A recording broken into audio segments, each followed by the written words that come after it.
If your core service doubled in demand tomorrow, could your business deliver it without breaking? That's the real test of systemization. Because if your primary offer can't scale, your business can't scale. In today's episode, I'll show you why scaling starts with systemizing your most predictable offer and how turning it into a delivery engine exposes whether your business is ready to handle growth without chaos. Welcome to the Strategic Briefing, where we take a deep look at the critical issues facing business owners and uncover the moves top CEOs use to scale with confidence. This series is about helping you see beyond the surface problems and get to the real leverage that drives growth. So here's where most struggling owners get it wrong. They chase growth first and systems later. Now, it looks like progress because sales are up, new clients are coming in, but without systemization, more demand just exposes more cracks.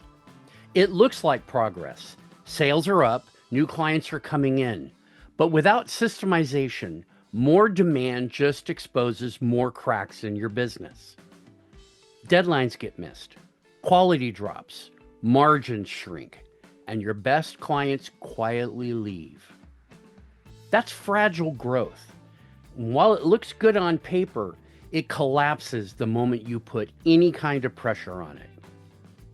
Top CEOs flip the order. They build their delivery engine first. They know you don't scale chaos, you scale clarity.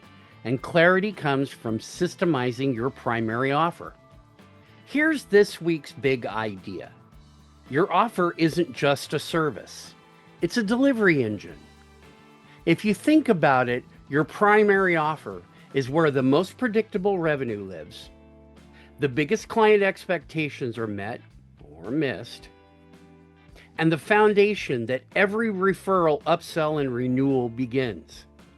So when you systemize your offer, you're not just making business life easier. You're creating the engine that drives everything else. How do top CEOs systemize? They run every offer through 4 filters.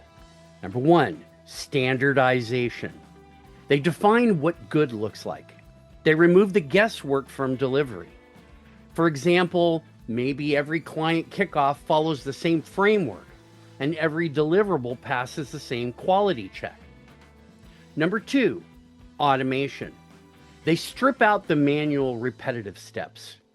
Tools don't replace the work, they remove the drag. As an example, client onboarding forms auto-populate into the project boards, reducing handoff errors. Number 3, delegation and ownership. The goal isn't just handing off tasks, it's assigning outcomes. For example, instead of send me the draft for review, shift your message to deliver the draft at this standard. And number 4, measurement.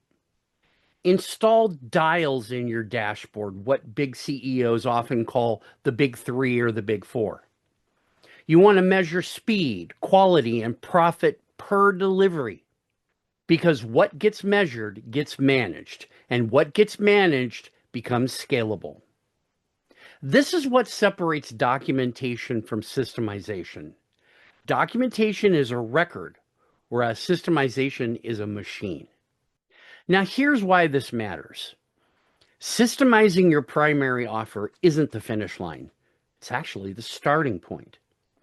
Once your core service runs like a machine, you can safely add more volume because you know the system can hold it. From there, the same framework applies to your other services. One by one, you build out delivery engines that connect into a scalable operating model piece by piece by piece.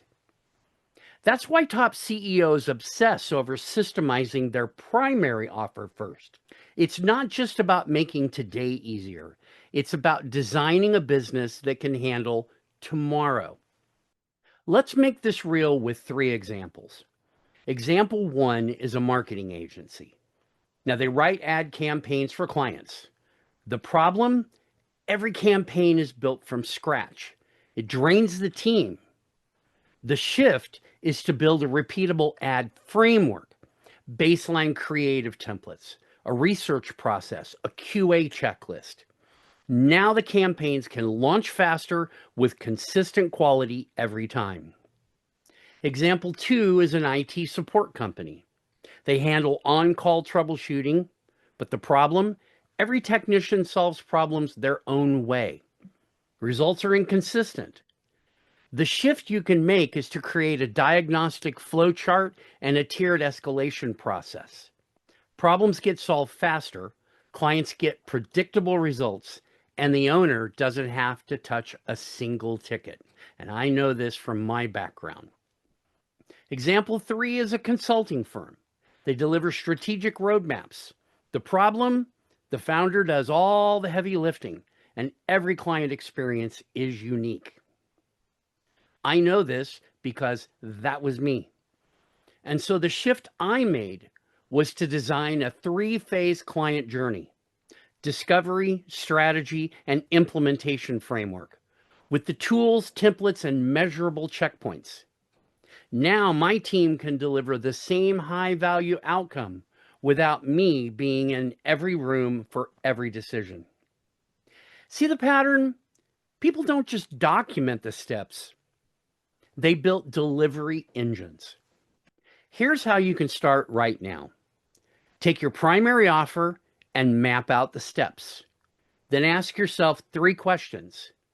Which steps still depend on me personally? Which steps would break if demand doubled tomorrow? And which steps have no measurement attached? That map is your systemization roadmap. In closing perspective, scaling doesn't start with the whole business. It starts with the primary offer. Systemize your most predictable offer, and you create the engine that drives stability, profit, and growth. Without that, you're just selling harder into chaos.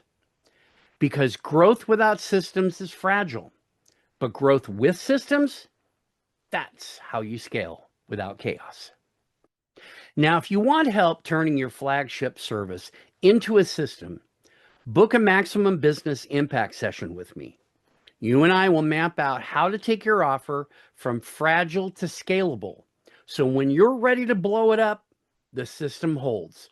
Check the link in the show notes. For the strategic briefing, I'm Randy Bridges. We'll see you back here again next week. Take care.